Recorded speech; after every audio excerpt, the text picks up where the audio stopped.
Now, 23 years old, one of the youngest millionaires in South Africa, trading stocks. Did that boy selling muffins ever think he would be sitting here doing this?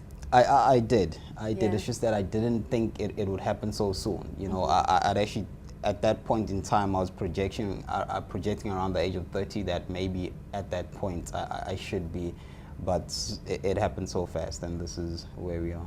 Now you have the Global Forex Institute. What do you do there? The company basically, we don't trade shares anymore because I shifted over from trading shares to trading what we call currencies, which is the Forex market.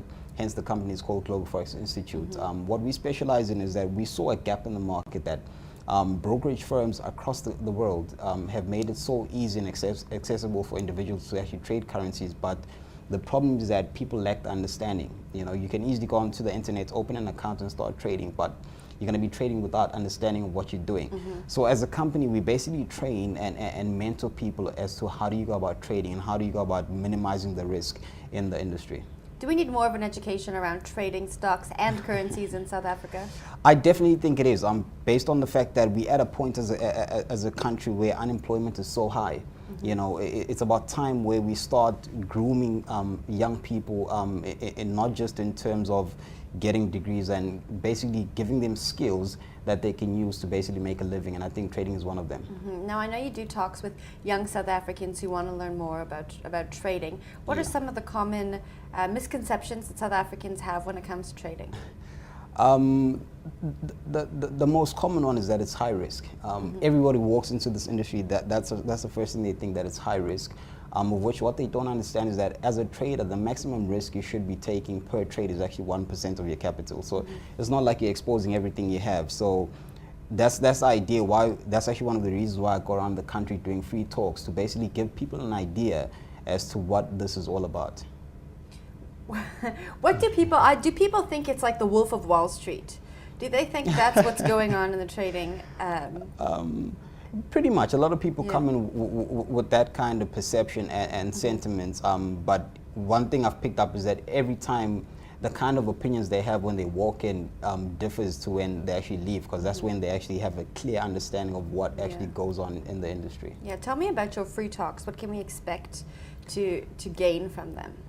In the free talks, I basically state that you can literally walk in the door having no clue what Forex is about, and you can walk out with a clear, I wouldn't say enough knowledge to actually become a profitable trader, but you walk out with a clear understanding of what is Forex and how do you go about making money in the industry. How did you gain your knowledge about Forex and trading? Was it just all self-taught?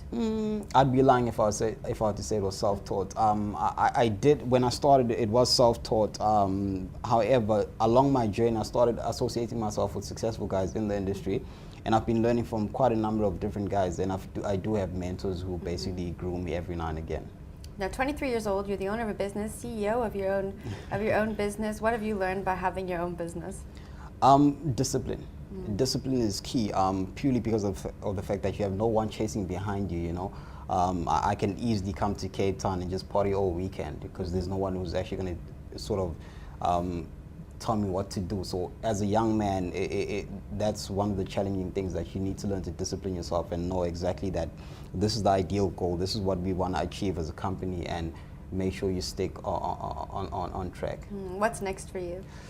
I actually want to reach a point where I was actually discussing this with some of the guys in Durban, that eventually I want to actually turn the company into a non-profit organization, whereby instead of charging people, because what we do the free classes, and obviously people want to learn more, they take the advanced trainings, of which I want to reach a point where we actually do not charge people for those trainings.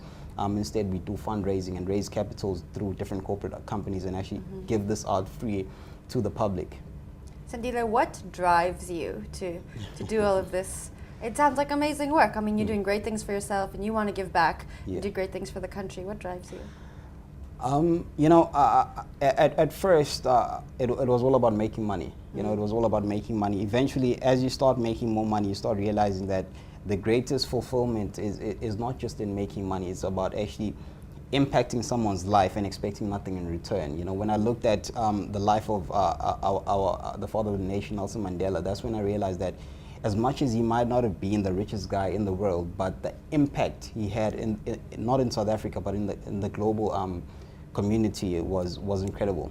So that is basically what I strive for as a young man, that one day when I leave this planet, I want to leave, not just disappear, but I want to leave my name engraved in the hearts of people.